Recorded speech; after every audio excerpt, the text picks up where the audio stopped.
ശംഭോ മഹാദേവ. എടോ പൂറ്റി, നീ ആരാണ്? നാട്ടുരാജാവോ? ഭഗവാനെയും വിശ്വാസികളെയും വെട്ടിച്ച് പൊന്നു കവർന്ന് ഇവിടെ അങ്ങ് വാഴാമെന്ന് കരുതിയ വിട്ടി കൂഷ്മാണ്ഡം. എന്താടോ ഇങ്ങനെ പൊട്ടാൻ പോറ്റി? എനിക്ക് വല്ല പൂജകളും അറിയാമോ? വല്ല മന്ത്രവും അറിയാമോ? പറ്റിക്കാൻ മാത്രം പഠിച്ച താൻ തായ് വഴിയിലും തന്ത വഴിയിലും ഉള്ളുകുതിറുകയാണ്. പറഞ്ഞിട്ട് കാര്യമില്ല, തൻ്റെ തലയിൽ ബുദ്ധി കൂടുതലാ, അതാ മുടി മുളയ്ക്കാത്ത. പക്ഷേ ഈ ബുദ്ധി തനിക്ക് ഉപകരിക്കില്ല. കാര്യങ്ങൾ കൈവിട്ടു പോയി ശുനക. നാട് ഭരിക്കുന്ന സർവനെയും ഭരിക്കുന്ന പരബ്രഹ്മം അതാണോ വേട്ടക്കിറങ്ങിയിരിക്കുന്നത്. ഇനിയിപ്പോൾ ഒരു കാര്യം ചെയ്തു. അയ്യപ്പ സംഗമം നടത്തിയത് കണ്ടില്ലേ? പ്രായച്ചിത്തത്തിന് ചിലർ ശ്രമിച്ചത് കണ്ടില്ലേ? അതുപോലെ കൂടെ കൂടിയവരെ അടക്കം പിടിച്ചു. നീ മുങ്ങിത്താഴാൻ പോവുകയാ വെള്ളപ്പോറ്റി.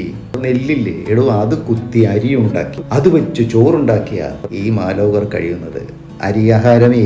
അപ്പോൾ പറഞ്ഞതുപോലെ ഇനി ജയിലിൽ പാക്കലാവും. ശംഭൂ മഹാദേവ.